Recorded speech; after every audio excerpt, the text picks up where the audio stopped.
filólogos, lingüistas y hasta decimistas. Parlamento es la asamblea que la imposición combate, porque a través del debate la ley se protege y crea. El Parlamento plantea lo que pide la nación. Por ello, en cada reunión, para dar fe y garantía, está la ciudadanía como representación. En latín existía el verbo constituere, que significaba, un poco como en español, establecer u organizar. Ese verbo a su vez estaba formado por el prefijo con, que significa conjuntamente, y el verbo statuere, que significaba colocar o poner. Pero no podía faltar la opinión de la ciudadanía. Por eso salimos a la calle a preguntar qué sabe la gente sobre la democracia, la pluralidad o la ley, porque aquí en el canal del Congreso te tomamos la palabra. Soy Vladimir.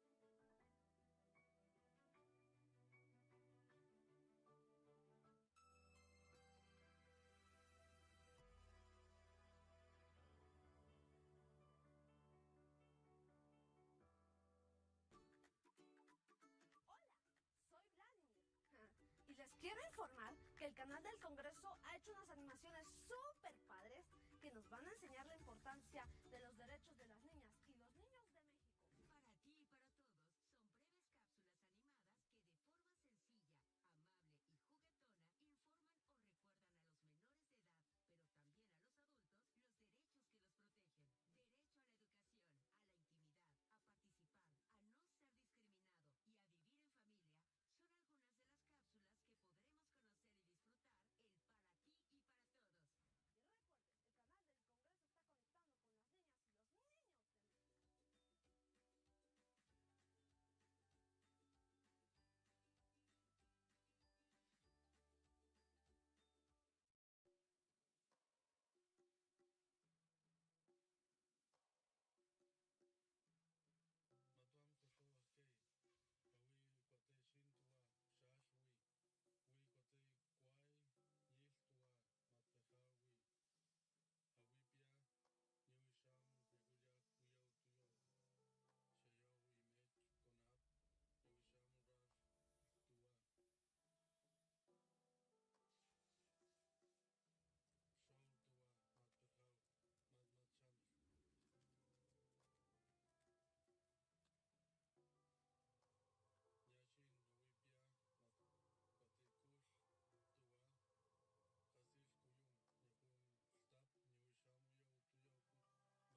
bienvenidos al canal del Congreso. Estamos a través de nuestra señal 45.2, además de todas nuestras plataformas digitales que están siempre disponibles para usted.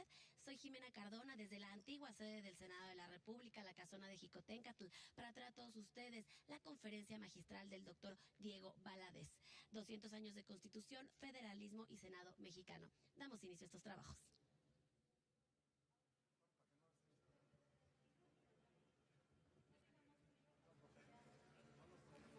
Muy buenos días a todas y todos. El Senado de la República y el Instituto Belisario Domínguez agradecen su presencia y les dan la más cordial bienvenida a la conferencia magistral 200 años de Constitución, Federalismo y Senado mexicano, la cual será impartida por el doctor Diego Valadez Ríos en el marco de los trabajos conmemorativos del bicentenario de la instauración del Senado de la República y sesquicentenario de su restauración en México. Para este acto saludamos con gusto a las autoridades que nos acompañan en el presidium. Damos la más cálida bienvenida a nuestro distinguido invitado, el doctor Diego Valadez Ríos, investigador emérito del Instituto de Investigaciones Jurídicas de la UNAM, quien dictará la conferencia magistral que hoy nos convoca. Un aplauso, por favor.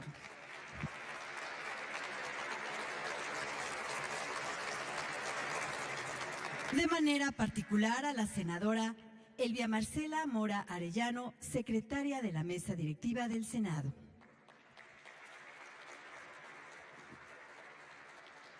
Nos acompaña la senadora Ruth López Hernández, presidenta de la Comisión de Derechos Digitales.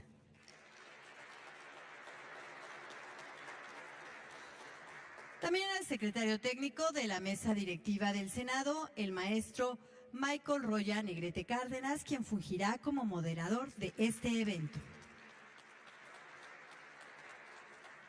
Saludamos de manera especial a la maestra Violeta Roldán Díaz, asesora jurídica de la Mesa Directiva del Senado y organizadora también de este evento. Nos da mucho gusto que nos acompañe el licenciado Eduardo Fernández Sánchez, director general del Canal del Congreso.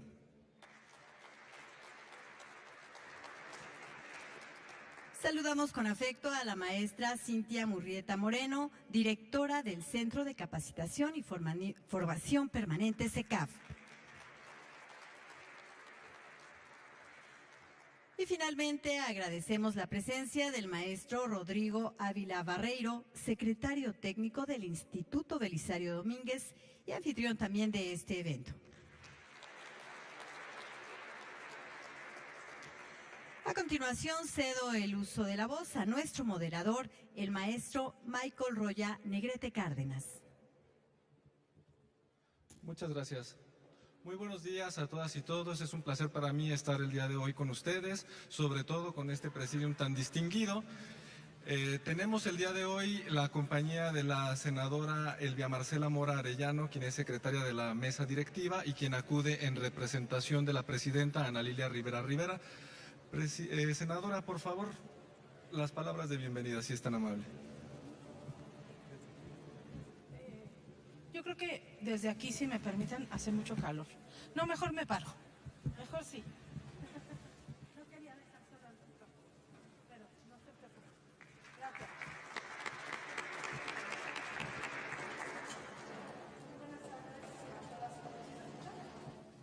Como préndanlo. ¿Ya? Listo. Buenas tardes a todas y todos. Sean ustedes bienvenidos al Palacio Jicotencatl, que es un espacio lleno de historia. Es uno de los lugares más entrañables dentro de la ciudad de los palacios que tiene esta gran Ciudad de México. Y bueno, sean ustedes bienvenidos al antiguo patio del federalismo. Quiero dar la bienvenida al doctor Diego Valadez Ríos, a la senadora Ruth López Hernández, a mi compañera Ruth, a doña Cintia Murrieta del CECAF, a mi queridísima Violeta de la mesa directiva. Perdónenme, pero yo siempre empiezo por las mujeres. Me van a disculpar, pero estamos en tiempo de mujeres.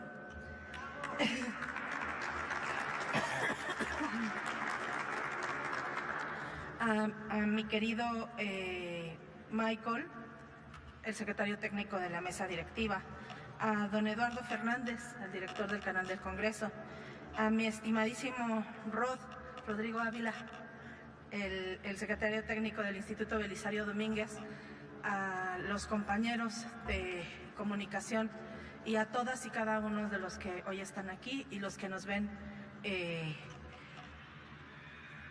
por medio de las redes sociales y el canal del Congreso. Los saludo a todos y quiero presentarles al doctor Diego Valadez. Es un extraordinario jurista, académico y ex servidor público. Hoy nos honra mucho su presencia, doctor, y seguro sus palabras no me van a dejar mentir. Nos va a dar una conferencia magistral muy importante. Quiero que por favor, Rodrigo, le des las gracias al senador Manuel Ayorbe, que ha sido muy generoso para que estas actividades se celebren. El doctor Valadez, vuelvo, distinguidas y distinguidos invitados, senadoras, es para mí un privilegio darle la más cordial bienvenida a esta conferencia magistral. Me da mucho gusto estar aquí, en la antigua y siempre bella sede del Senado, acompañándoles al arranque de esta conferencia, cuyo tema está atado de manera inherente al bicentenario de esta Cámara y del sesquicentenario de su restauración. Cuando se comenzó a planear las celebraciones de este año tan significativo, este 2024, el entusiasmo de todas y todos los colaboradores del Senado y de sus innumerables ideas para conmemorarlo, me hizo pensar en cómo los trabajos diarios desvanecen las reflexiones sobre la importancia de recordar y dar las gracias a quienes han hecho y siguen haciendo posibles que las instituciones se gesten, que evolucionen y que se adapten a cambios a veces demasiado rápidos, y por eso no nos percatamos de ellos solo cuando están a unos pasos de nosotros. Por eso, cuando el Instituto Belisario Domínguez propuso este ejercicio a la mesa directiva, nos pareció muy pertinente arrancar los festejos del Bicentenario a través de este gran retrovisor convertido en conferencia. Estoy muy segura que el repaso de las conversaciones que tendrán nos darán el contexto necesario para comprender no solo el estado del poder legislativo, sino de quienes modelaron la República entera. En este día tan significativo nos encontramos aquí para reflexionar sobre 2 siglos de historia constitucional, sobre 2 siglos de federalismo y el papel fundamental del Senado en el desarrollo y consolidación de nuestra democracia. Es un momento propicio para recordar y celebrar los principios que han guiado a nuestra nación a lo largo de su trayectoria, así como para analizar los desafíos y oportunidades que enfrentamos en el presente. Durante 2 siglos, 200 años que se dicen muy rápido, pero implican un tiempo bastante amplio, este país ha experimentado una evolución constante en su sistema político y jurídico. Desde la promulgación de la Constitución de 1824 hasta las reformas más recientes, hemos atestiguado los avances y retrocesos en la construcción de un Estado democrático y plural. Cada vez vamos mejor. En el caso del federalismo, cuya primera versión en México data precisamente de 1824, se ha ido convirtiendo poco a poco en un patrón de referencia para la vida de este país. Este ha sido uno de los pilares fundamentales de nuestra organización política, garantizando la autonomía y la participación de los estados en la toma de decisiones.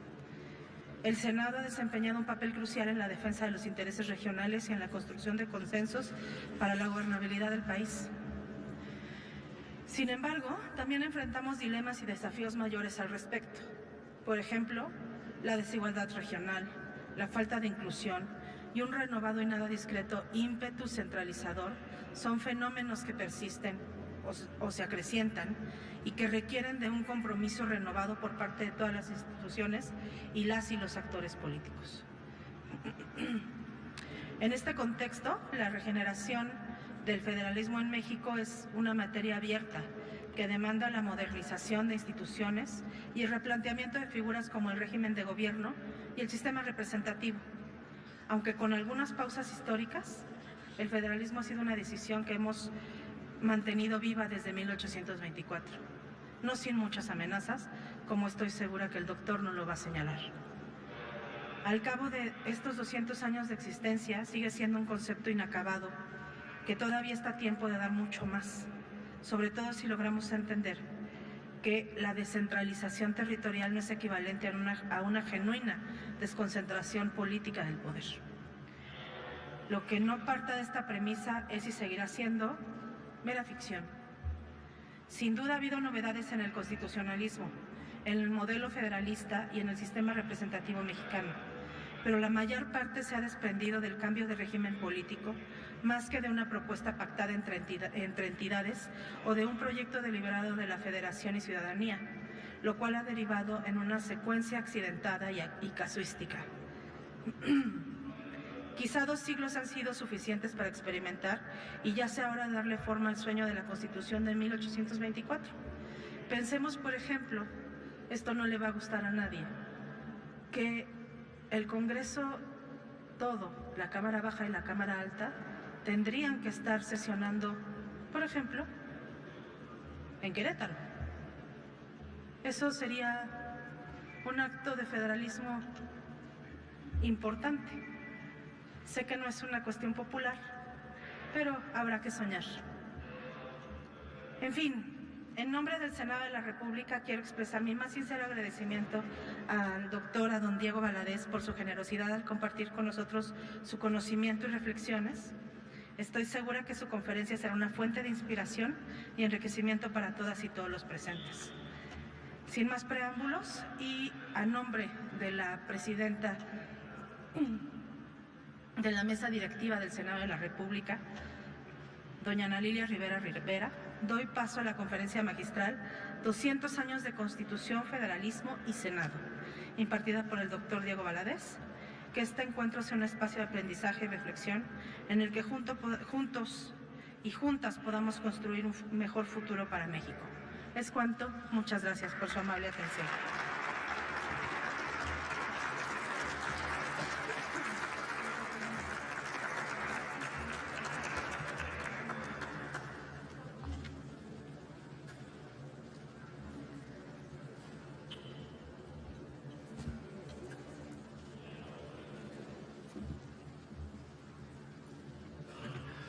Agradecemos mucho sus palabras, estimada senadora. Es momento de pasar al momento estelar de este evento, que es la conferencia magistral del doctor Diego Valadez.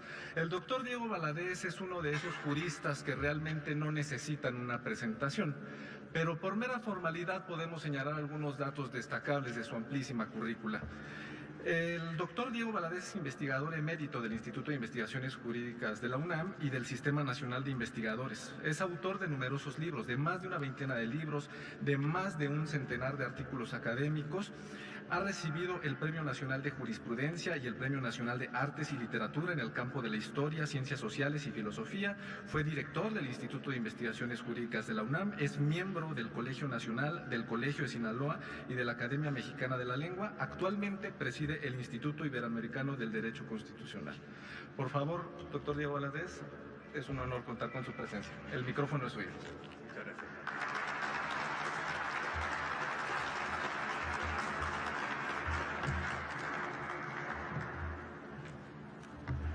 Antes de iniciar, quiero agradecer las palabras de Michael, que no solamente es un distinguido funcionario en esta corporación, en esta gran institución, sino que es también, y eso explica la razón de sus palabras, un compañero en el Instituto de Investigaciones Jurídicas donde está llevando a cabo su doctorado.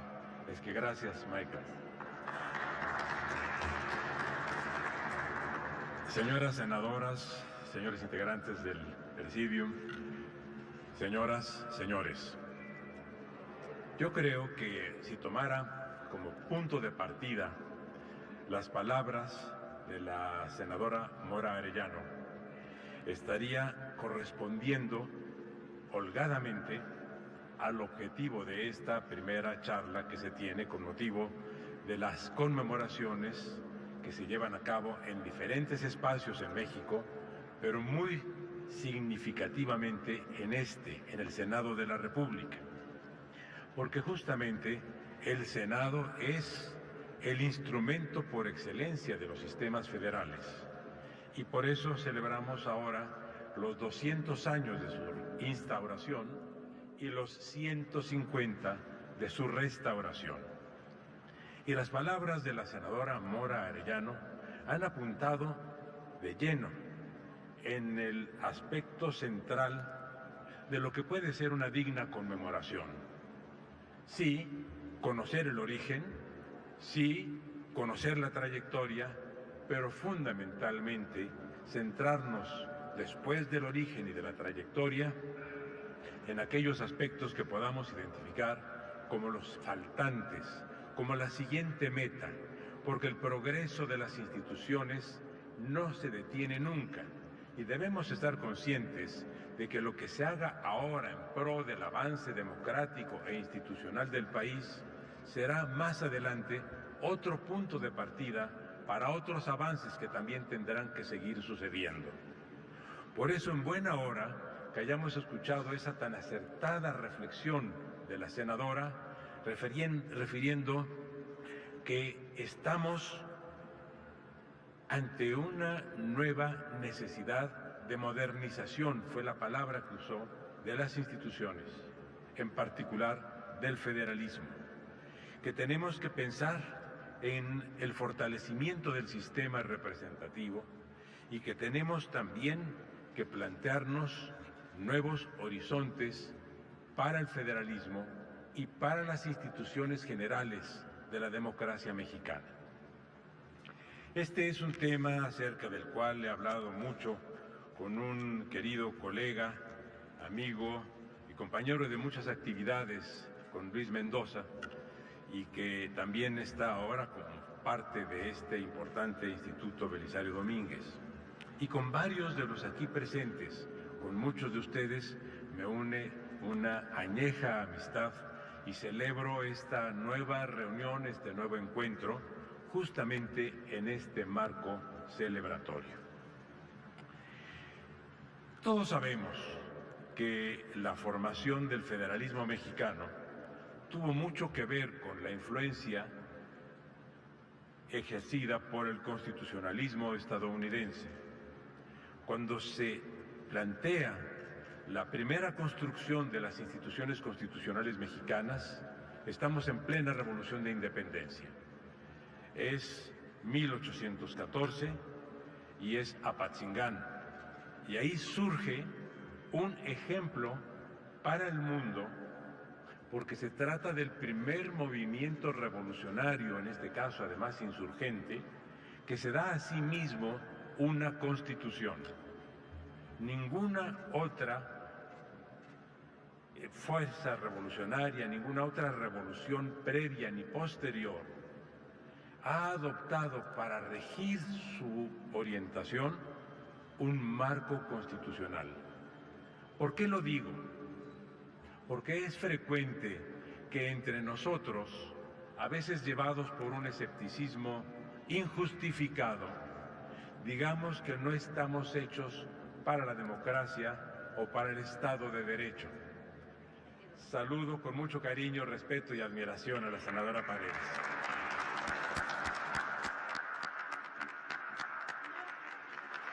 Gracias, Beatriz. Decía y reitero que hicimos en plena revolución de independencia una constitución en 1814 y esa es una prueba más que suficiente para presentarnos ante el mundo no como quienes no pueden cumplir con el ordenamiento, no como quienes no están aptos para ejercer la democracia y para cumplir con el Estado de Derecho, sino de quienes venimos del Estado de Derecho, construimos un Estado de Derecho en pleno proceso revolucionario, les repito, un fenómeno inédito en el mundo y todavía no igualado. En ese contexto llegamos al 24, ya en la independencia, y se plantea la construcción de una constitución que tiene varios referentes, el nuestro propio en Apatzingán y otros en el extranjero, concretamente en Cádiz 1812, en el rico proceso revolucionario francés que llevaba ya 5 constituciones, y en la Constitución estadounidense, que también llevaba un par de normas supremas: la construcción de la Confederación y luego la edificación del sistema federal. Pero allí se discutió, en 24, por cierto, aquí muy cerca, en el templo de San Pedro y San Pablo, donde se llevó a cabo el primer constituyente mexicano, y ya de la época de la independencia, se discutió acerca de la organización del Estado mexicano. Vale la pena que tengamos en cuenta que esto fue en 24 y que en 23 había surgido en Estados Unidos la conocida doctrina Monroe. Todavía no se le llamaba doctrina Monroe, pero sí fue el discurso del presidente James Monroe en diciembre de 23 el que planteó que no se admitiría por Estados Unidos como una expresión amigable que las potencias europeas trataran de hacer o de implantar sus regímenes propios en nuestro hemisferio, y que para entonces estaba como embajador aquí el señor Poinsett, que se hizo famoso, entre otras cosas, por haber universalizado la poinsettia, la que conocemos como flor de Navidad. Poinsett llegó desde que aspiraba al imperio Iturbide y permaneció hasta ya adoptada la Constitución de 1824 y en vigor. No quiero decir que nuestros constituyentes se hayan plegado a la fuerza de la expansión estadounidense. Quiero decir solamente que el diálogo era un diálogo intenso y fecundo, y que en ese momento Estados Unidos representaba la construcción de una democracia que no la consideraríamos hoy así conforme a nuestros propios patrones, porque no estamos en posibilidad de considerar como democrático un sistema que excluye a las mujeres y que excluye un sector de la población al que tiene además relegado como esclavo, que era lo que pasaba con la Constitución americana. Pero sí había un elemento significativo. Había el riesgo de la reintromisión europea en México, de la recuperación colonial que se alentaba desde España, y había, por supuesto, el discurso de las libertades expresado reiteradamente en Filadelfia, reiteradamente tanto por el Congreso que llevó a la Confederación, cuanto por el que transformó la Confederación en Federación. Es en ese contexto en el que los constituyentes mexicanos voltean la mirada hacia Estados Unidos, pero repito, no como un acto de sumisión, sino como un acto de aceptación de que allá se estaban consiguiendo libertades eminentes. Y no era de extrañar. En Estados Unidos, mucho antes de que se diera el proceso independentista, ya existía una trayectoria de autonomía territorial y de libertades públicas. Y esto era explicable por varios factores. En primer lugar, porque había colonias de carácter imperial, esto es, dependían del gobierno inglés. Había colonias de carácter corporativo, esto es, eran porciones de territorio asignadas a corporaciones que tenían a su cargo la explotación de los recursos naturales. Y había colonias, se puede llamar así, de carácter individual, o sea, las concesiones eran dadas a personas en lo particular para que desarrollaran extensos territorios, los colonizaran y los gobernaran. Cuando se da la independencia de Estados Unidos, las 13 colonias tienen congresos propios, las 13 colonias tienen leyes propias y el delegado monárquico, gobernador, simplemente era lo que podemos considerar hoy un jefe de Estado, pero el gobierno colonial se había venido dando propiamente desde la formación de las colonias. ¿Y por qué además eran plurales? ¿Y por qué además tenían un sistema jurídico vigente? Porque habían llegado católicos, protestantes, judíos, habían llegado protestantes de diferentes corrientes, que todos sabemos que se agrupan a diferentes formas de organización y militancia, o no militancia, sino feligresía protestante, y habían llegado personas procedentes, lo mismo de Países Bajos que de Alemania, Dinamarca, Irlanda, Escocia, Inglaterra, Gales, Francia, que venían huyendo de la persecución religiosa, venían pues de todas las partes de Europa. Esto hizo que tuvieran como elemento de garantía un referente que era el derecho, porque no compartían ni lengua, ni religión, ni origen nacional, y que buscaran también formas de garantía para sus libertades. Es en ese contexto en el que surge la Unión Americana, primero como confederación y luego como federación. No me detendré a explicar las características de ese proceso porque no es a lo que venimos, pero sí quiero decir que ejerció sobre los mexicanos constituyentes un enorme atractivo.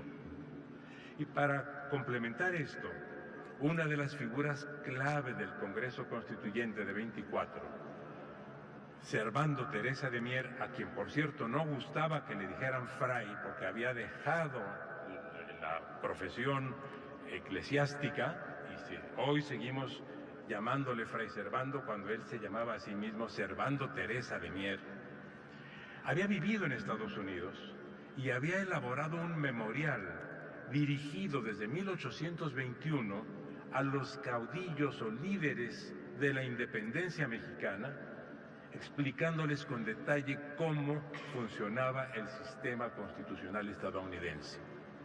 Él estuvo después, como muchos otros eminentes mexicanos, en el Congreso Constituyente y representó una fuente de conocimiento de cómo funcionaban aquellas instituciones. Hicimos muchas cosas parecidas a Estados Unidos, pero nos separamos en algunas que dieron lugar a las peculiaridades de nuestro sistema. Por ejemplo, allá se habló de poder ejecutivo, poder legislativo y poder judicial, en tanto que en México hablamos de poder legislativo, poder judicial y por alguna razón supremo poder ejecutivo. Primera forma de desmarcarnos, porque aquí ya comenzamos a denotar la supremacía dentro de los órganos del poder, separados, pero uno supremo. En segundo lugar, también nos diferenciamos en cuanto a que Estados Unidos tomó en su Constitución una tradición que venía de Inglaterra, de la Revolución Gloriosa, que atribuía al Parlamento la facultad de ser el órgano consultivo y de autorización de los actos de gobierno, lo que le llamaban advice and consent del Parlamento, o sea, asesoramiento y consentimiento, y que toma también la Constitución estadounidense por influencia inglesa. Esto lo separamos y en México las decisiones del presidente desde 1824 se convirtieron en decisiones unipersonales, inconsultas e inapelables. Otra importante diferencia con el constitucionalismo original estadounidense. En tercer lugar, y a esto me voy a referir ahora, en Estados Unidos se adoptó el concepto de Estado para las colonias, porque efectivamente en el 77, cuando conciertan el Acta de Confederación, cada uno de las 13 colonias se convierte en un país soberano, por tanto en un Estado. Y eso sí, eran estados libres y soberanos, eran repúblicas per se, eran países en el sentido político, y el sentido político de país es el de Estado. Cuando advierten que esa organización es disfuncional, que los va a llevar a conflictos territoriales por disputas fronterizas como se producían en Europa, y advierten que siendo 13 todos separados, se volvían también vulnerables ante el espíritu de reconquista inglés que existía con relación a esas colonias, igual que el de España con relación a las colonias que se habían independizado. Y tan es así que en 1812 se da una guerra entre Estados Unidos ya como federación e Inglaterra, y estuvieron muy cerca los ingleses, por cierto, de ganar esa nueva guerra de reconquista. Cuando advierten esta vulnerabilidad, resuelven dejar la confederación y convertirse en una sola federación, pero conservan su denominación de estados y conservan un elemento clave que todavía se extiende en cuanto a sus efectos hasta nuestra época en nuestro país, que se llamó Guardia Nacional. Las guardias nacionales eran las fuerzas armadas disponibles por cada estado, que se reservó la potestad cada estado de conservar al asociarse en federación con el resto del país para casos extremos en los que fuera necesaria la defensa de su propia integridad.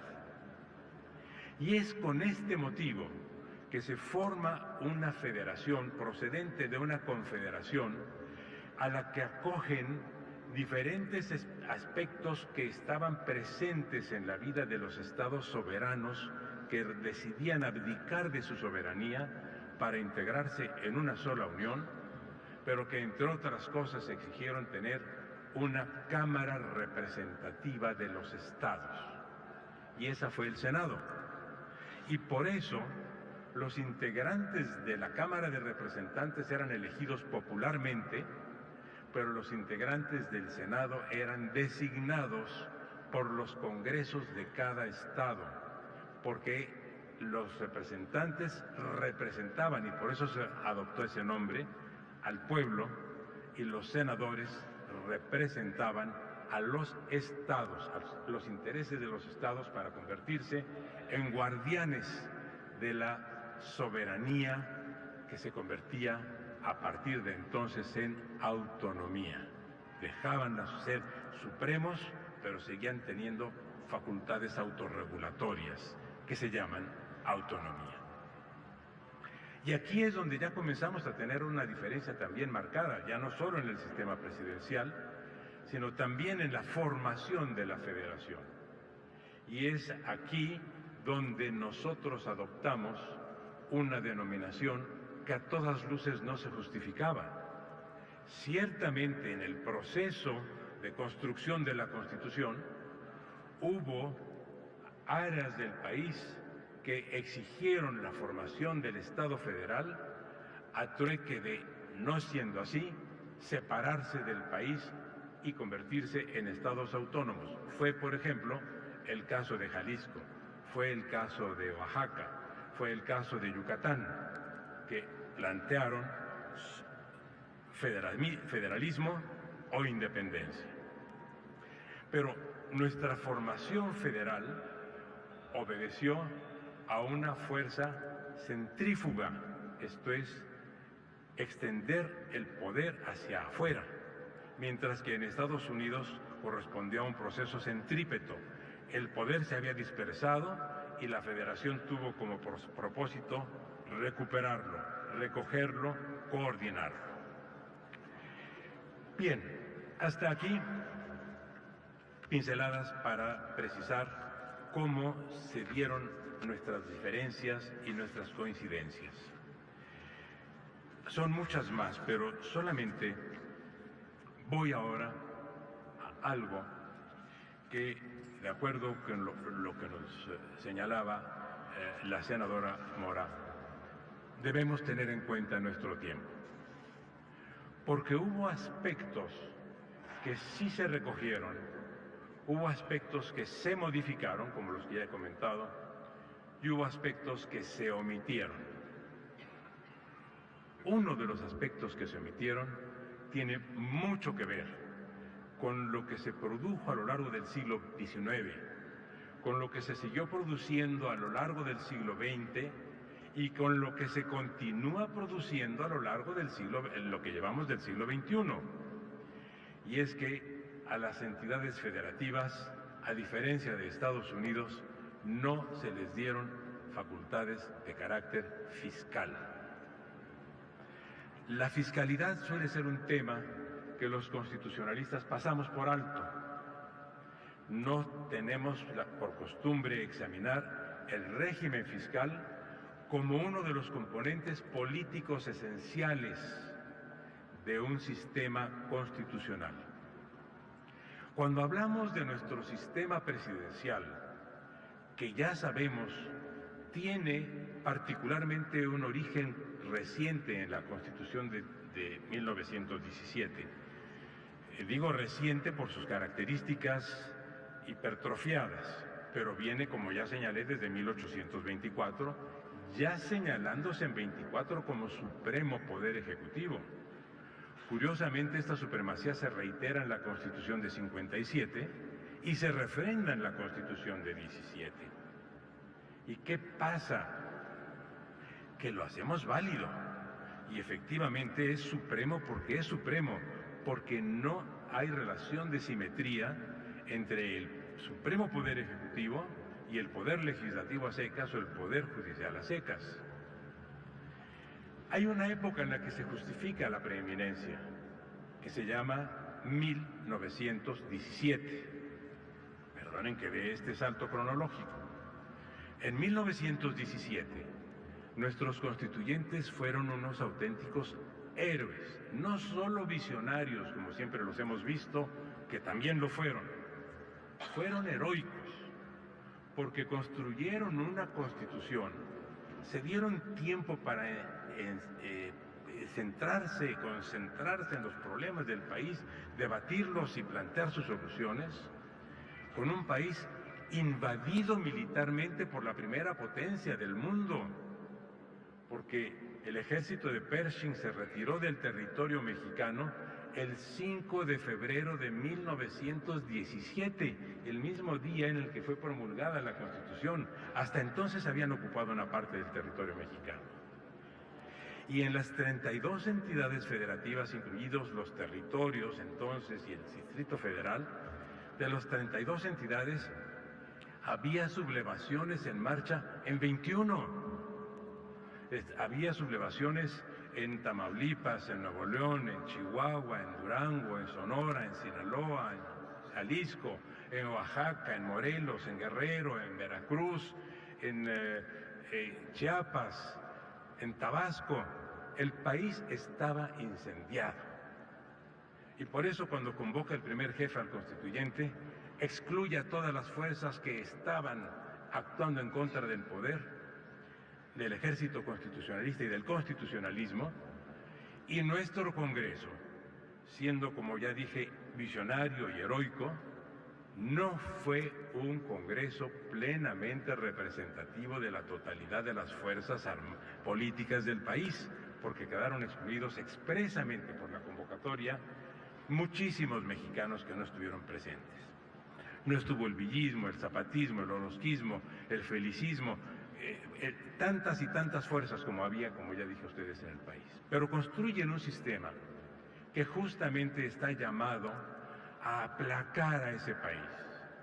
Y por tanto dicen, necesitamos un sistema presidencial fuerte.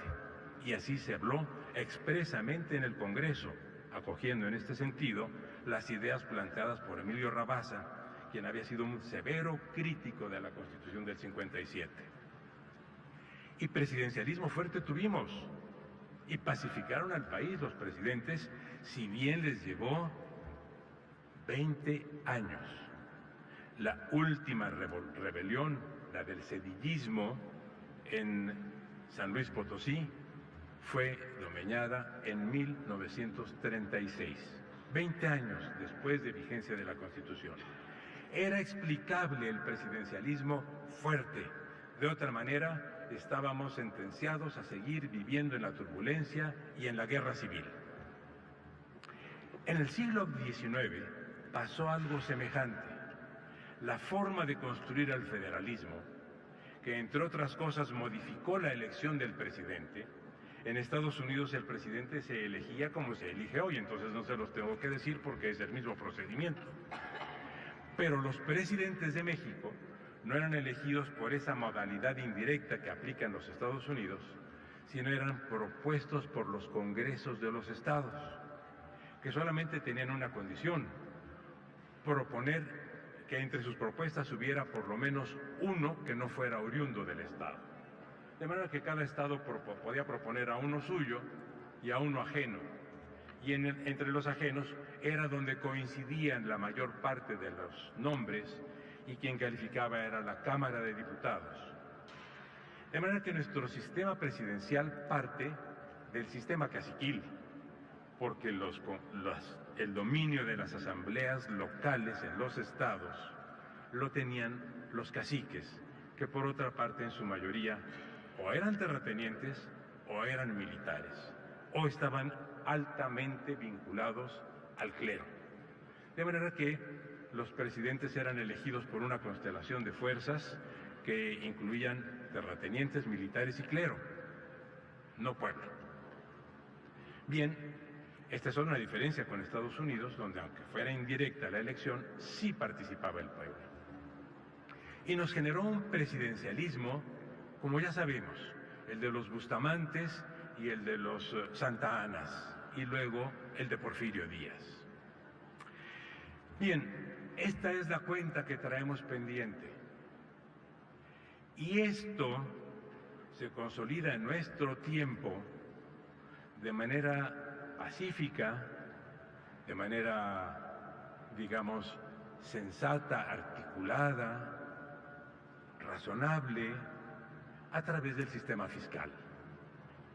Y es un mecanismo imperceptible de control, pero muy eficaz. Tenemos, desde la época del presidente López Portillo, una ley de coordinación fiscal que establece que el 20% del ingreso fiscal es el que se considera participable. Y ese 20% se distribuye, se distribuye 16 para los estados, 4 para los municipios. Y queda un 80% del ingreso disponible para el gobierno federal. También desde la época del presidente López Portillo, tenemos una ley de presupuesto que faculta al presidente de la República para modificar un porcentaje determinado, que solo es el 5% del gasto posible, para asignarlo a los proyectos que el propio presidente determine, porque ahí ya no intervienen ni la Cámara de Senadores ni la Cámara de Diputados. Nada más que cuando hablamos de un presupuesto como el actual, de 9 billones de pesos, que equivaldría en la nomenclatura americana a 9 trillones, o sea, son 9 millones de pesos, el 5% es la friolera de 400,000 millones de pesos. Y esa es la cartera de la que disponen los presidentes y han dispuesto tradicionalmente a lo largo de las décadas para asignar recursos a municipios y a estados. ¿En qué se traduce esto? En subordinación política. La propensión hegemónica no está en el escenario electoral. La propensión hegemónica está en la construcción institucional del país. Y la que más inadvertida ha pasado es la estructura fiscal del Estado mexicano, que es profundamente concentradora de potestades y que son ejercidas de manera recurrente y de manera infalible. no hay nadie que esté dispuesto a sacrificar el desarrollo de su población enfrentándose al poder de quien quiera que sea presidente del país, porque de esa relación depende que haya inversión pública federal en adición a la que los propios estados pueden o deben recibir conforme a la ley que establece las participaciones. Si hubiera un cambio en esa ley de coordinación y se invirtieran los términos y se dijera es el 80% participable y el 20% reservado para la federación, tendríamos otra república. Pero ojo, tendríamos otra república en la que los gobernadores, elegidos como lo son y con la suma de potestades que tienen, se convertirían en algo muchísimo peor e inimaginable por nosotros. Si hoy tenemos cuadros de democracia en algunos estados, por fortuna, aquí hay una maravillosa gobernadora que se caracterizó justamente por su ejercicio democrático del poder. También los hay que tienen una vocación totalmente opuesta. ¿Esto qué significa? Que tenemos que reformar el ejercicio del poder en el ámbito federal, pero al mismo tiempo tenemos que reformar el ejercicio del poder en los ámbitos estatales, porque generalmente planteamos la reforma del Estado como una característica propia de las entidades, de la entidad máxima, de la entidad nacional federal, pero nos olvidamos que las pulsiones autoritarias y arbitrarias están presentes en cada una de nuestras entidades y que afloran o no de acuerdo con el talante de quienes ejercen el poder, no de acuerdo con el arreglo institucional que debe ser homogéneo para todos. Pero es evidente que no vamos a conseguir eso y quizá tampoco sea deseable por una razón importante. Esto es, tenemos 20-80, la inversión 80-20 sonaría desde el punto de vista de una distribución en la que no hubiera injerencias políticas como la más recomendable, pero somos un país de desigualdad social clarísima y el sistema tributario no solo tiene una función política como la que acabo de mencionar, tiene también una función social, la de la redistribución de la riqueza, porque si todo lo que se genera en Nuevo León, como se ha planteado, se quedara en Nuevo León, ¿qué le espera a Oaxaca, a Guerrero, a Chiapas, para solo mencionar 3 ejemplos? Entonces, eso tampoco es razonable desde un punto de vista democrático. Desde un punto de vista democrático sí convendría aumentar los porcentajes, pasarla del 20, el monto distributivo a distribuir o participativo, pasarlo del 20 al 25, hacerlo 1/4 de los ingresos nacionales, no es nada del otro mundo y sí significaría una derrama importante para las entidades y los municipios y permitiría seguir ejerciendo políticas de redistribución.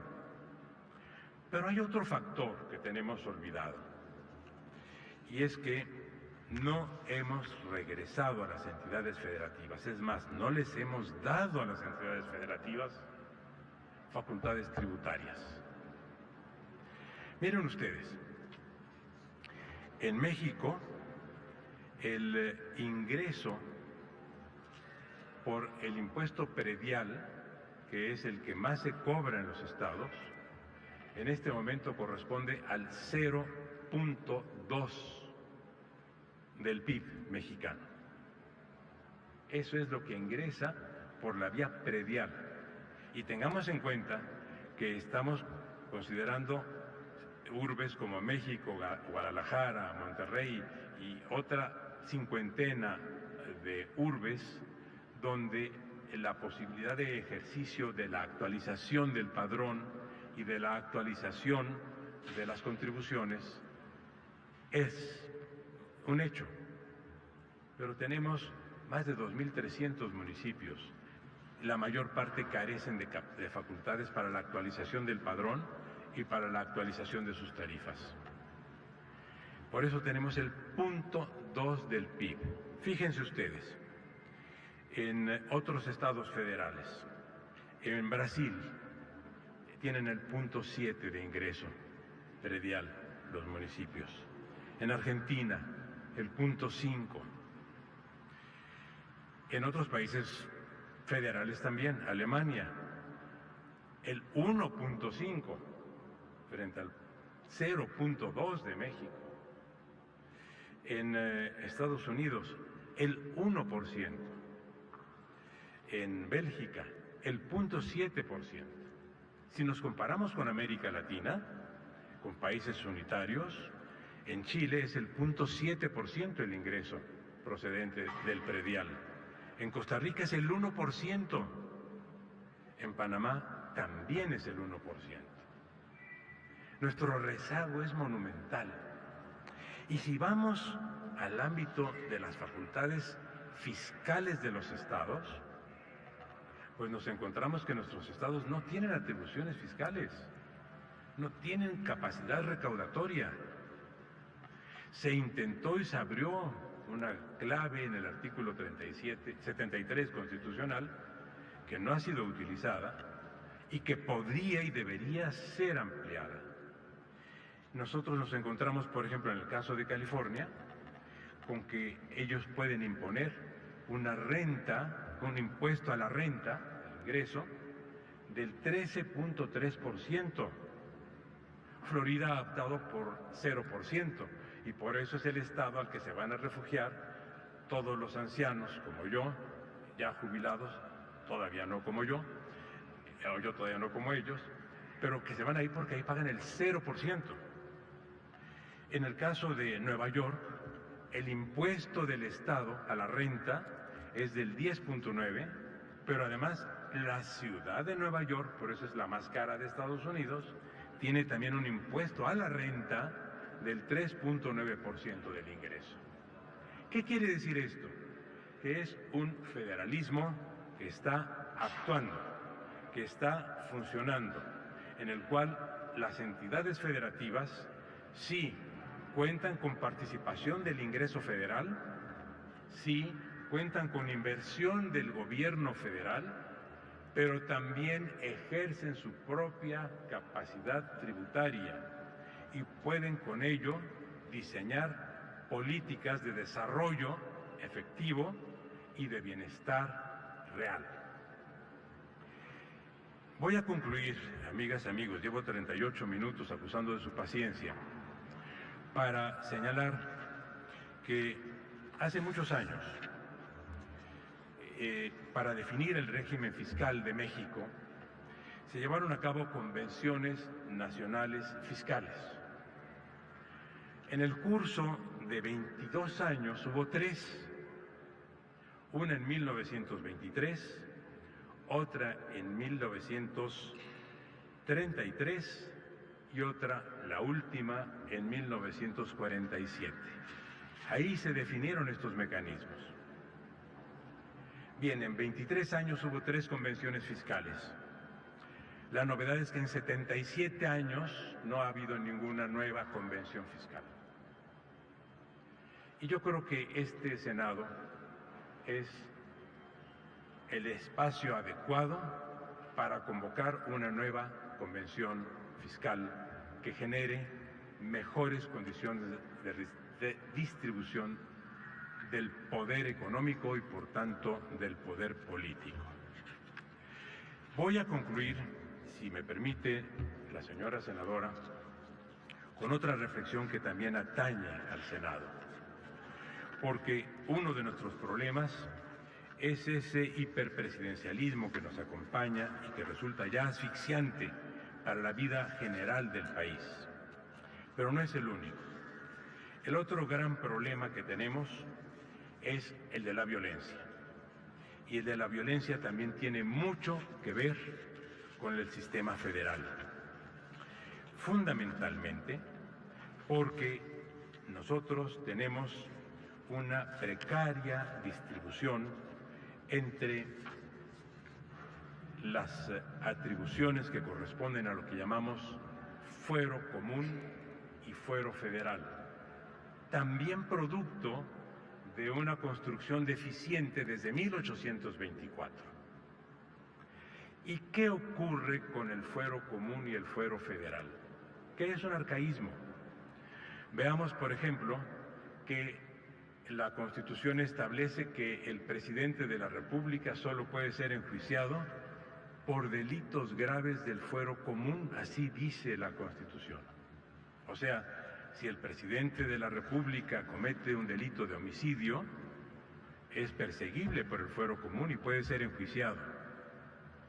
Pero si el presidente de la República comete ese homicidio con un arma de alto calibre reglamentaria del Ejército Federal, resulta que ya no es del fuero común, sino del fuero federal y por tanto queda impune, de acuerdo con la Constitución.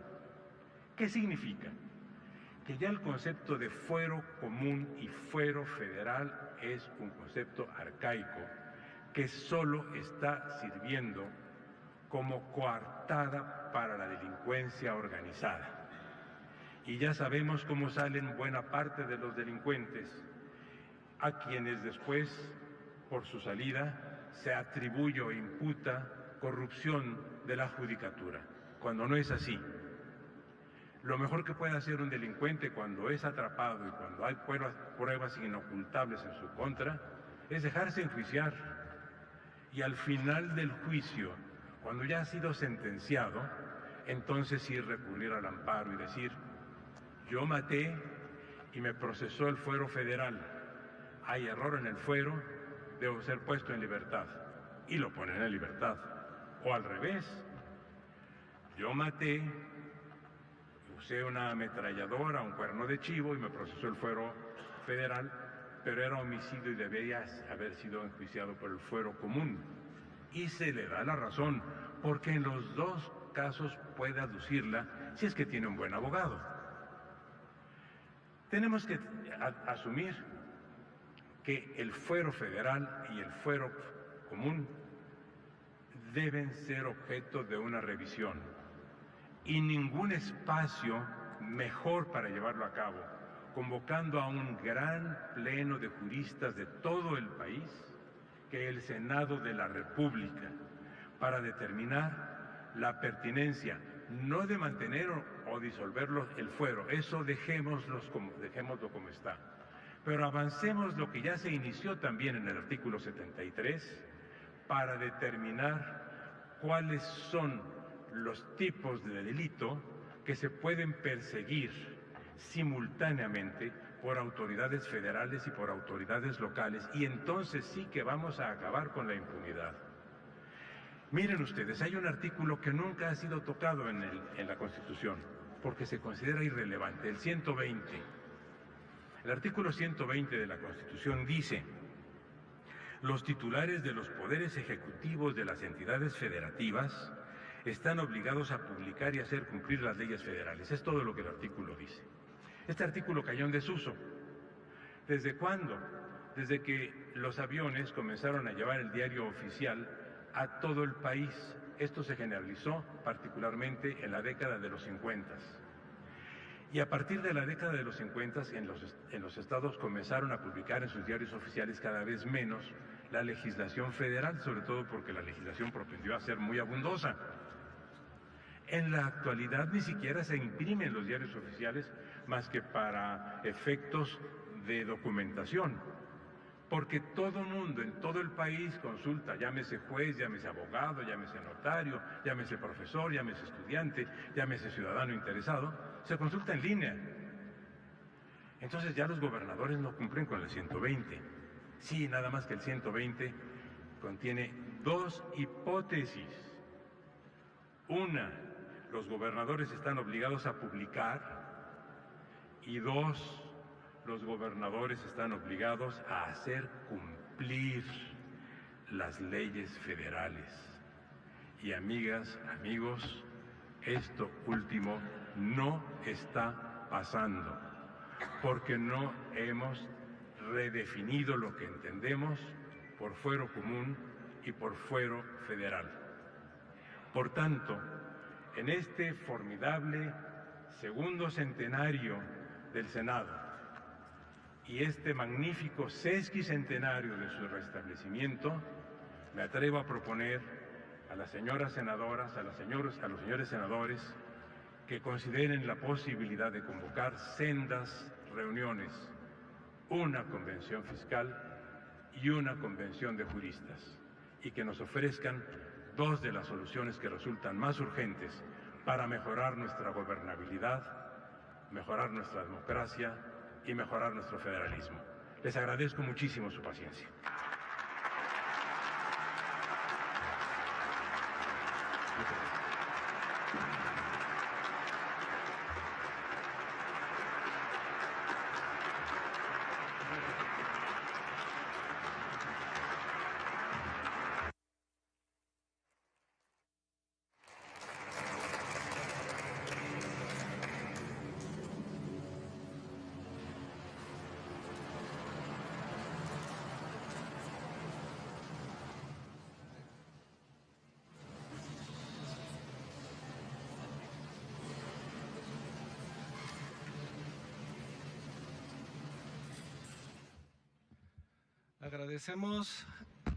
Agradecemos encarecidamente la participación del doctor Diego Valadez. Sus reflexiones sin duda serán sumamente valiosas para esta Cámara, justamente en el marco de los festejos del bicentenario de su instauración y el sesquicentenario de su restauración. Yo soy un convencido de que solamente el conocimiento acucioso del origen y el devenir histórico de las instituciones permite analizarlas críticamente. Y es justamente lo que nos ha permitido la charla del doctor Valadez, ver cómo, a pesar de que nuestras instituciones y nuestro sistema se ha gestado en parte mayoritaria por implantes, trasplantes que vienen por tradición jurídica del derecho continental, pero por situación geográfica, por influencia de Estados Unidos, a pesar de ello son realmente las condiciones políticas, sociales e históricas de nuestro propio país las que le han dado su propia identidad. Así vemos como, por ejemplo, la división de poderes, que viene del constitucionalismo norteamericano, pues llega aquí con una relación de asimetría, o como el federalismo viene con ciertas deficiencias como la falta de capacidad de las entidades federativas en materia recaudatoria. Bueno, pues agradecemos muchísimo todas estas reflexiones. Hemos recibido muchas preguntas, varias de ellas son coincidentes esencialmente, por lo que me he permitido concentrarlas y concatenarlas. Y bueno, debo decir que su participación, doctor, fue realmente muy completa y muy puntual, de tal manera que realmente varios de los cuestionamientos de la audiencia, pues usted ya ha anticipado su opinión de alguna manera, pero bueno, el interés del público nos permite escuchar de manera más profunda algunos aspectos que usted quiera profundizar. Si le parece bien, podemos hacer dos rondas con baterías de 2 o 3 preguntas concentradas. La primera de ellas sería de la siguiente tercia de preguntas. Si considera usted que es compatible un sistema federal en un sistema político en el que existe un desequilibrio de poderes, en el que el Ejecutivo está más cargado que los otros dos. Enseguida preguntan cuál sería puntualmente su diagnóstico sobre el futuro del federalismo mexicano, y en relación con lo mismo, si usted considera que el federalismo mexicano debería ser replanteado para perfeccionarse o que incluso cabría el plantear desaparecerlo. Comenzaríamos por esta ronda, doctor, si nos lo permite. El micrófono es de usted. Muchas gracias. ¿Desde aquí está bien? Como usted guste. Creo que ya está aprendido, sí. Bien, con relación al primero, el sistema federal y el sistema de separación de poderes. El federalismo representa una de las mejores opciones para el ejercicio de la separación de poderes. Como lo concibió tradicionalmente, digamos, es lo que todos aprendimos en la escuela, la separación tripartita, ejecutivo, legislativo, judicial. Es, digamos, la convencional, porque todavía no existía, cuando escribió Montesquieu, un sistema federal. Existía, sí, una experiencia interesante en Países Bajos. Ahí fue donde se formó por primera vez una institución semejante a la que ahora conocemos, con lo que se llamó Provincias Unidas de los Países Bajos. justamente los Países Bajos, entre los cuales está lo que ahora es Bélgica y Holanda, que es prácticamente el que conserva la denominación de Países Bajos, se asociaron los diferentes fragmentos o los diferentes estados que lo componían, fundamentalmente para luchar contra la intromisión española que los tenía colonizados. Y surgió esta unión de países que se llamó Países Unidos de Países Bajos, de la cual tomaron Estados Unidos la denominación de Estados Unidos de América. ¿Qué surge con el federalismo? Esto no fue considerado todavía por Montesquieu, era muy incipiente. ¿Qué surge? Una nueva forma de control. El control que se ejerce de manera ya no horizontal entre los órganos del poder, legislativo, ejecutivo, judicial, sino vertical, para que la federación sea controladora de lo que pasa en el orden del comportamiento de las entidades federativas y las entidades federativas a su vez controlen al sistema federal, las autoridades federales. De manera que lejos de sobrar o de estorbarse, se complementan con la circunstancia de que también dentro de los propios estados debe darse ese mismo juego de poderes entre el ejecutivo, legislativo y judicial local, con el control vertical de la organización municipal. De manera que se puede establecer un sistema muy completo de controles políticos eficientes, con la única condición de que estén bien diseñados para que no se entorpezcan. Los controles son para coadyuvar y mejorar el funcionamiento de los órganos del poder, no para afectarlo o entorpecerlo. La segunda pregunta, ¿qué le falta al federalismo mexicano? Mucho. Yo apunté solamente un par de cuestiones, me centré en lo fiscal y me centré en los fueros. Pero, por ejemplo, nuestras entidades federativas tienen prohibido expresamente establecer tratados internacionales. Y esto está bien en tanto que se proscriban los tratados internacionales que impliquen una carga económica para el Estado federal o para la entidad federativa, o bien que tengan por objeto aspectos que están evidentemente al margen de las entidades federativas, que sean tratados de carácter militar, por ejemplo. Pero ¿qué está pasando en el mundo? El mundo tiene torrentes de millones de dólares y de euros disponibles para cooperación internacional. Y la mayor parte de los estados federados o federales, digamos Bélgica, Alemania, Austria, Canadá, Argentina en América Latina, han establecido la posibilidad de que las entidades federativas participen de esos fondos de ayuda internacional a través de tratados que puedan llevar a cabo. De manera que se trata de tratados para la asistencia técnica o para el desarrollo, para la promoción del desarrollo económico, y no hay por qué negarle a las entidades federativas esa posibilidad.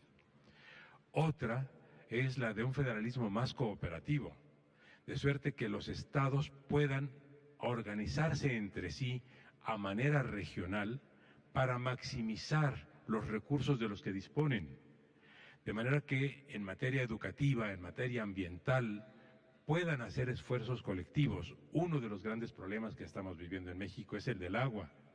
Es un tema federal, pero también exigiría formas de cooperación para la racionalización del uso del agua entre las propias entidades federativas.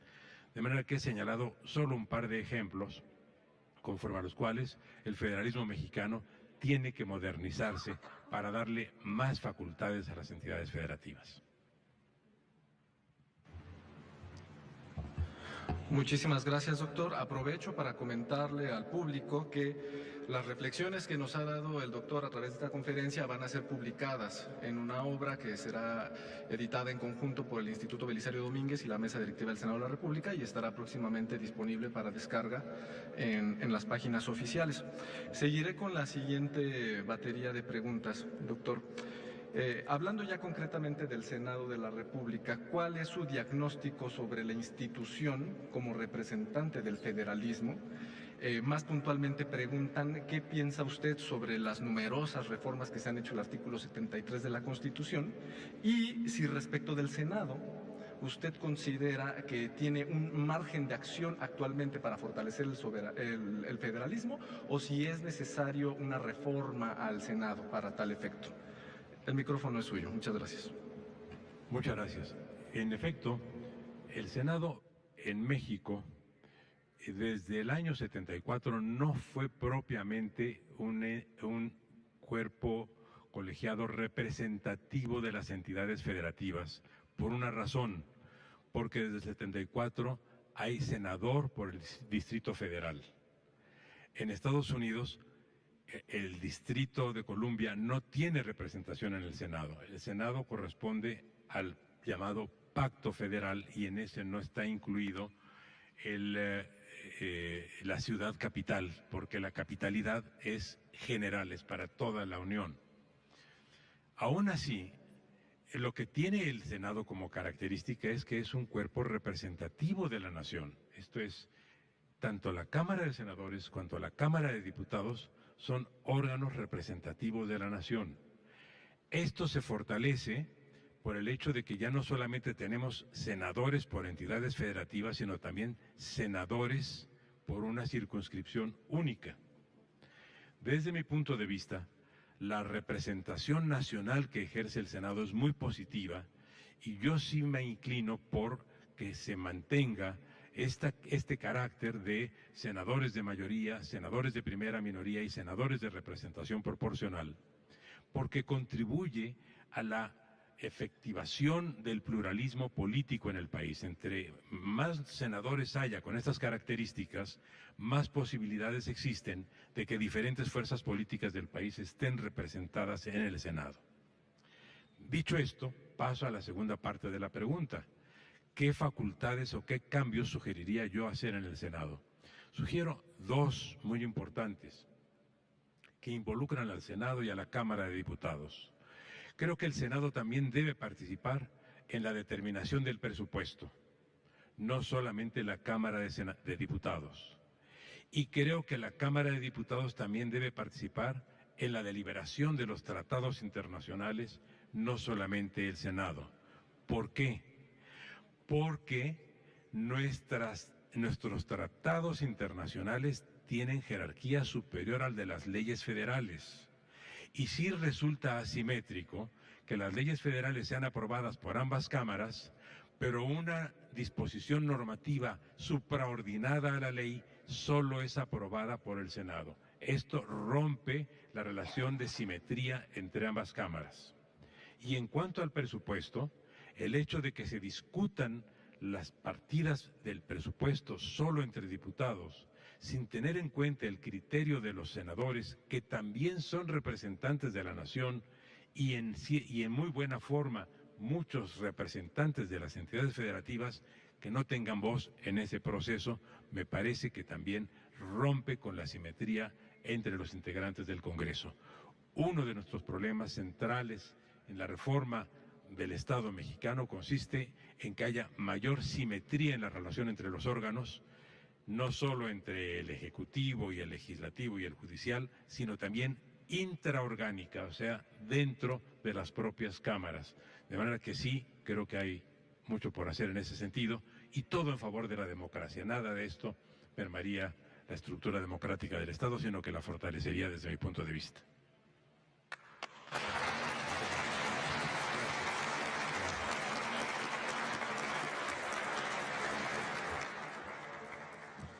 Muchísimas gracias, doctor. A continuación, tenemos un mensaje de la distinguida senadora Beatriz Paredes Rangel.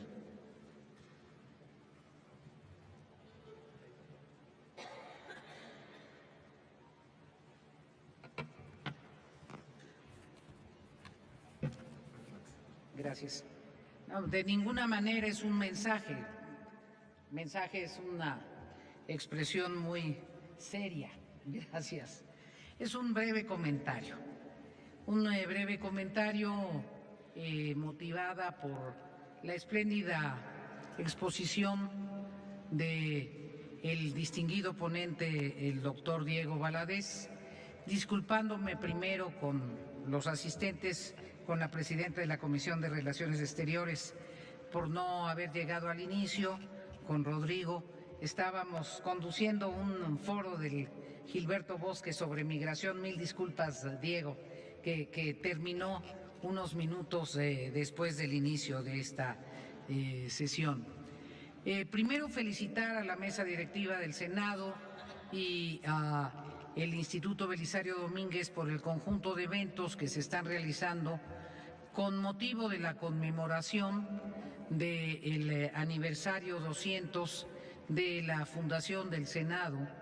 Y para mí es extraordinario que se haya iniciado esta serie de reflexiones, de encuentros, con la intervención del doctor Valadez. Diego Valadez es sin duda una de las mentes más lúcidas del México contemporáneo, un gran jurista, pero particularmente un hombre comprometido con la reflexión de la perspectiva democrática del Estado mexicano.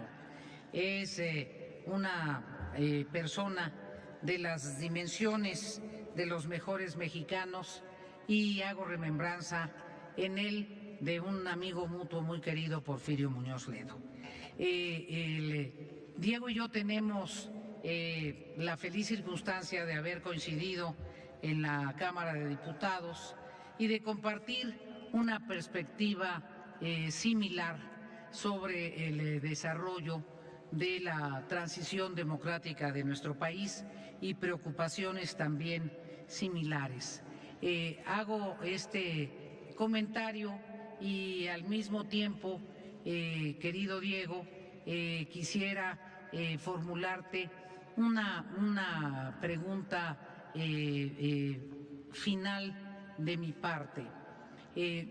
Un poco si piensas que el país tiene perspectivas de encontrar soluciones a sus problemas, si no es un país que fortalezca el federalismo y a sus tres poderes.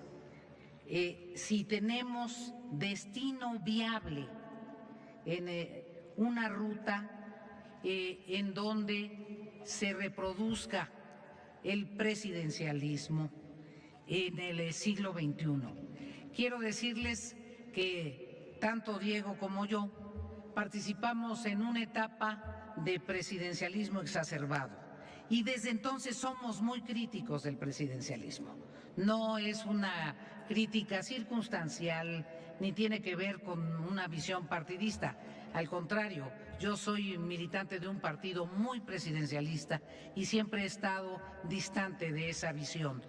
Pero el diseño presidencialista del siglo XIX y el diseño presidencialista producto de la Revolución Mexicana y acendrado en los 30s, que es una de las cosas en las que no coincido, de las pocas cosas en las que no coincido con el cardenismo, tenía que ver con un país de 30 millones de habitantes, de 28 millones de habitantes. Somos un país de 130 millones de habitantes, con una multiplicidad de problemas y en donde se han acentuado la problemática regional, las características regionales, pero también las capacidades regionales.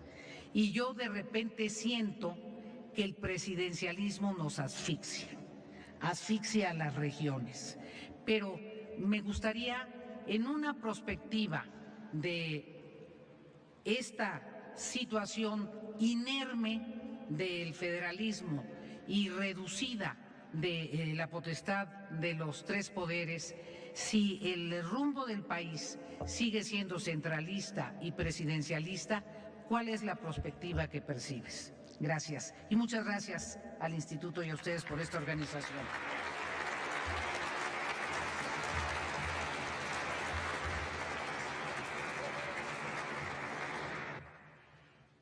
Querida y admirada amiga Beatriz Paredes, en efecto ya hemos recorrido largas décadas de comentarios y de experiencias que nos han vinculado en lo personal como amigos entrañables y fraternos, pero también hemos comulgado en la misma medida criterios y conceptos y objetivos de carácter institucional y democrático. Gracias por esta pregunta y gracias una vez más a quienes han tenido la paciencia de escucharme. Gracias en especial al Senado de la República por haberme dado esta privilegiada oportunidad de intervenir en este ciclo tan promisorio. Me siento muy orgulloso y muy honrado como mexicano de estar aquí en esta casa de la libertad de palabra, de la libertad de pensamiento y de la libertad de imaginación institucional, porque eso es lo que representan las senadoras, los senadores y quienes les acompañan en los grandes trabajos que hacen de manera cotidiana. Quiero decir a ustedes, con relación a la pregunta tan inteligente que formula la senadora Paredes, que soy un optimista, no en el sentido que tradicionalmente se le da de que se trata de un pesimista mal informado. No, mi optimismo parte de que constato lo que todos los días los mexicanos estamos viendo. Ciertamente estamos con muchos problemas, ciertamente estamos viviendo tiempos que se caracterizan, según unos o según otros, por enfrentamientos, polémicas, disquisiciones e inclusive animosidades que podrían ser prescindibles. Pero lo importante es que esta sociedad es de tal manera madura, consciente, seria, responsable, que puede vivir todos los procesos políticos, aún los de mayor tensión, como los que estamos en este momento advirtiendo. Y creo, por otra parte, que la sociedad mexicana ha venido madurando de una manera tal que justamente por eso es ahora, y quizá por eso no fue cuando mi entrañable amiga Beatriz y yo comenzamos a hablar del tema, cuando estamos ya en una etapa de madurez para hacer los cambios de régimen que necesitamos. Ciertamente llevamos hablando de esto más de 40 años, pero eran diferentes las condiciones del país. Era un país mucho más complaciente. No digo de manera alguna que haya sido sumiso, pero sí estaba acomodado a condiciones de bonanza que hacían que los temas políticos parecieran como dispensables, como prescindibles. Hoy el debate del país se centra en la democracia. Hoy el debate del país se centra en la función que los partidos tienen para esa democracia. Recientemente la propia senadora Paredes ha sido muy crítica con la totalidad de los partidos, diciendo que todos necesitan una revisión y que necesitamos un nuevo régimen de partidos en el país. Ciertamente, estamos llegando a un punto en el que necesitamos la renovación completa del panorama institucional, pero estamos llegando cuando ya hay una ciudadanía que puede hacerlo. Concluyo recurriendo a dos eminentes personajes de nuestra historia. En 1916, al inaugurar el Congreso Constituyente de 1916-17, Venustiano Carranza dijo que México no estaba preparado para tener un sistema que no fuera el presidencial, porque carecía de dirigentes políticos, de partidos políticos y de ciudadanía avesada en la selección democrática. Eso que dijo en 1916 era cierto en 16, ya no está vigente hoy. Y otro,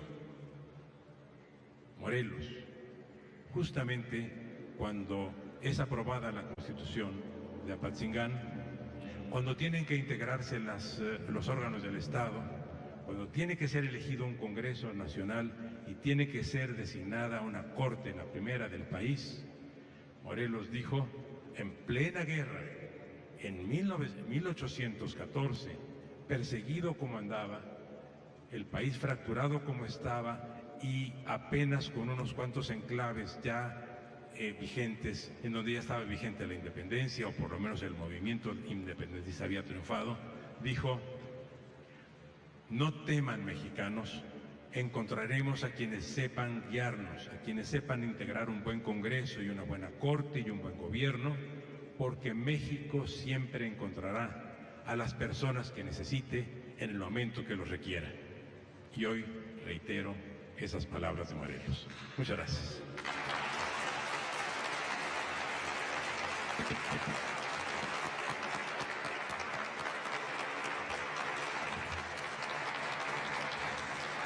Nuevamente, muchas gracias, doctor. Estamos llegando al fin de este gran evento. Antes de ello, a nombre de la senadora Ana Lilia Rivera Rivera, presidenta de la Mesa Directiva del Senado, y del senador Manuel Añorbe Baños, presidente del Instituto Belisario Domínguez, se le hará la entrega de un reconocimiento a cargo de la senadora Elvia Marcela Mora Arellano, secretaria de la Mesa Directiva.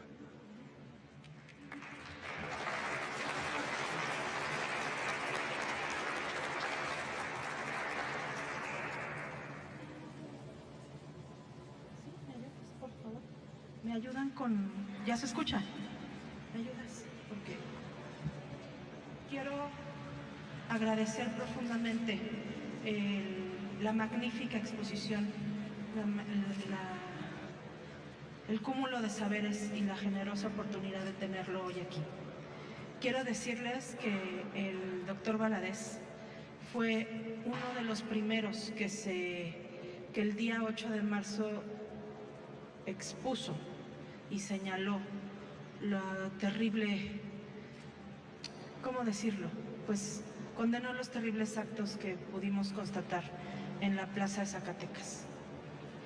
Y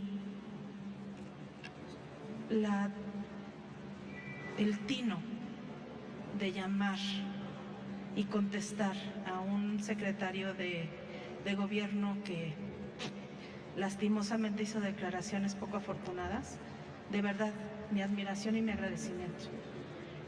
Búsquenlo, vale mucho la pena que lo lean, porque básicamente señala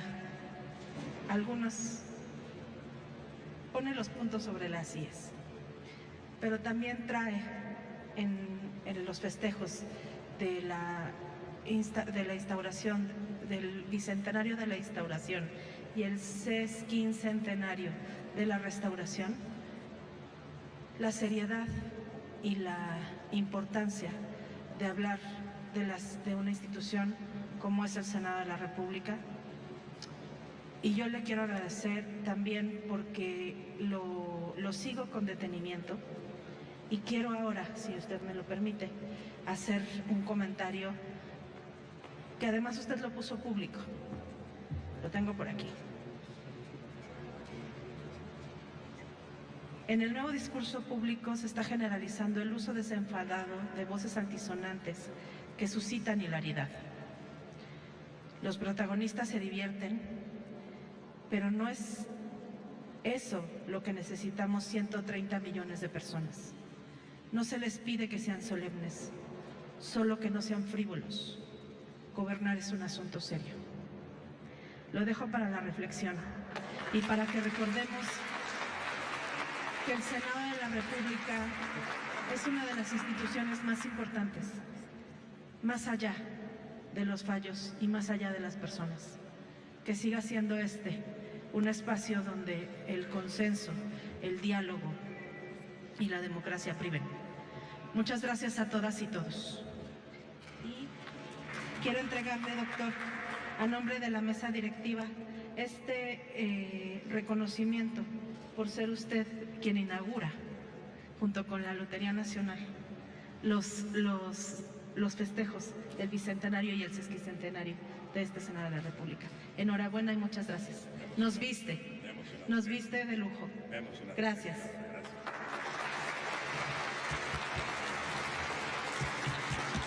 Ruego el valioso apoyo del distinguido Presidium, permaneciendo de pie para la toma de la fotografía oficial, por favor.